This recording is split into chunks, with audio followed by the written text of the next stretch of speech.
So yan po mga boss ang XRM125 at sa video nito mga boss ay ituturo ko po sa inyo kung paano ba baliktarin ang shock o front shock ng XRM125 mga boss. Okay, kahit ilang bisis na nagpalit siya ng oil seal ay tatagas pa rin yung oil niya sa kanyang shock mga boss. At ngayon baliktarin natin to mga boss dahil yung shock niya may damage na, kahit ilang palit pa ng oil seal ay tatagas pa rin yung oil sa kanyang shock mga boss. Okay, sa ganito pong problema mga boss, kapag may nakita kayo ng leak na o tagas na oil sa inyong front shock, palitan nyo agad ng oil seal mga boss para hindi po masira yung telescopic po niya mga boss. Okay,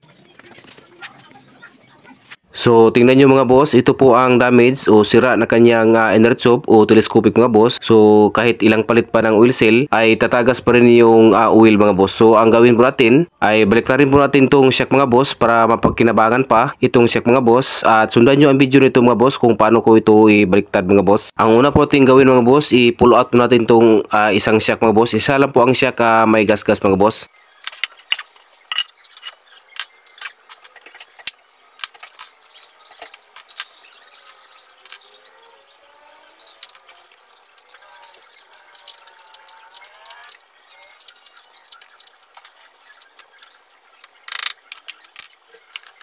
Okay, natanggal na po natin mga boss. Next gawin natin mga boss ay i-dismantle mo natin to para matanggal mo natin tong inner tube mga boss. Okay,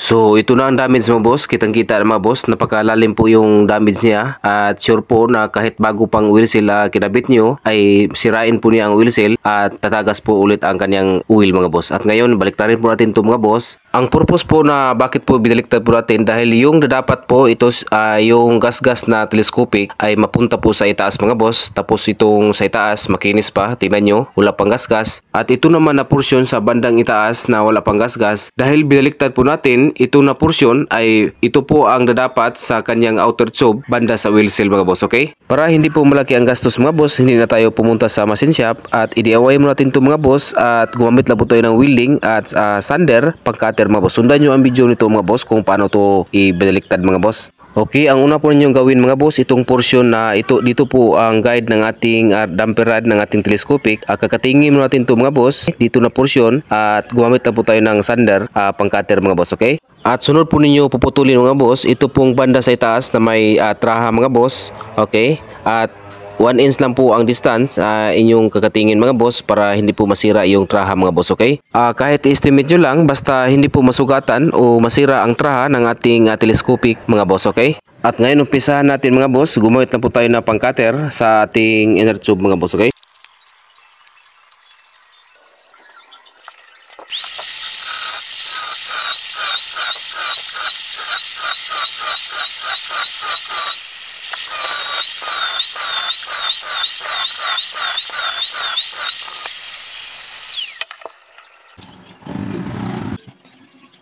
okay, natapos natin na cutting mga boss doon sa may banda sa damper rod. At next po natin i-cutting mga boss itong na may traha mga boss. Okay, nilagyan po natin ng electrical tape mga boss para yan po ang ating guide. Okay,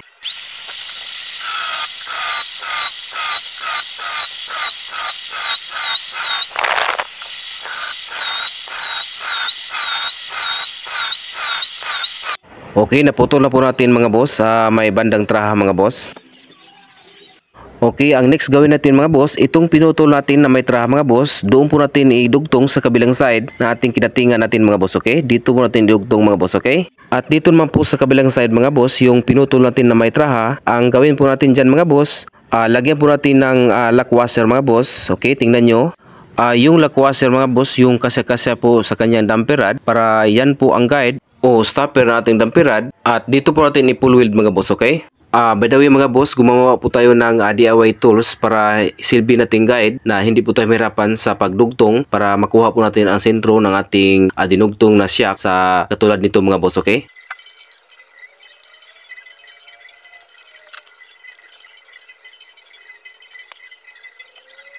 Okay, nakita nyo mga boss, yan po ang purpose ng ating ginawang DIY tools mga boss para hindi tayo mahirapan kung paano ba ang sentro, ang straight po niya sa ating pagdugtong mga boss. Okay, ispatan mo natin ito mga boss, tapos bago natin i-full weld para makuha po natin ang sentro, okay?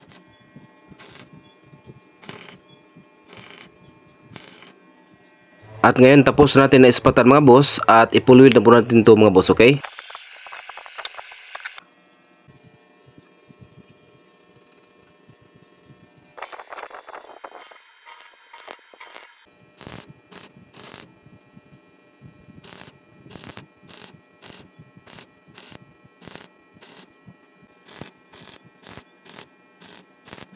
Okay, natapos natin na i-full weld mga boss. At sa kabilang side mga boss, natapos natin na i-full weld yung lock washer mga boss. Okay, ang next gawin natin mga boss, i-grind natin to para linisin po natin tong ni-welding po natin mga boss, okay?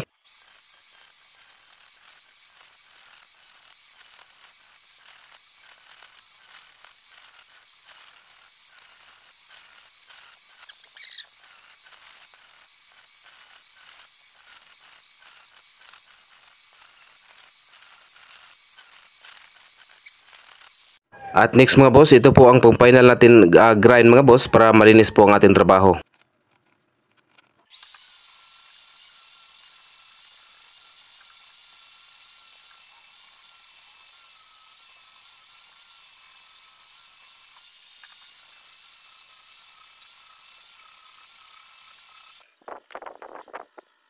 Okay, sa wakas mga boss, natapos natin nalinis. Okay? Ito na po ang dinugtungan natin mga boss, malinis na tingnan. At sa kabilang side mga boss, natapos na rin natin yung pinulwid natin na lock washer. Okay, malinis na din tingnan mga boss. At ganoon lang po kasimple, magbaliktad ng shock mga boss. Okay, ready na po ito i-assemble mga boss, pero linisan natin to at tapos kita natin to ng bagong oil seal at dazzle mga boss, okay?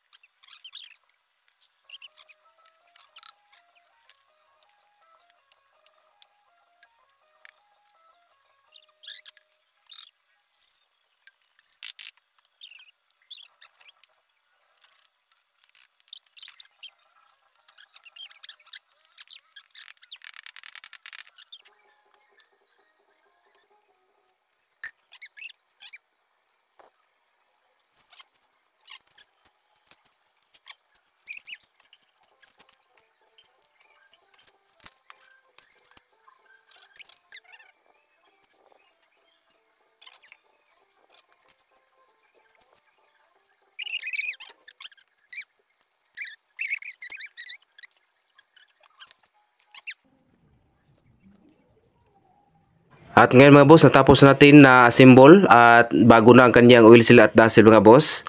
At yan lang po ating kabuang video mga boss. Sana mayroon kayo natutunan. At maraming salamat sa inyong panonood. At God bless, ingat po sa pag-DIY.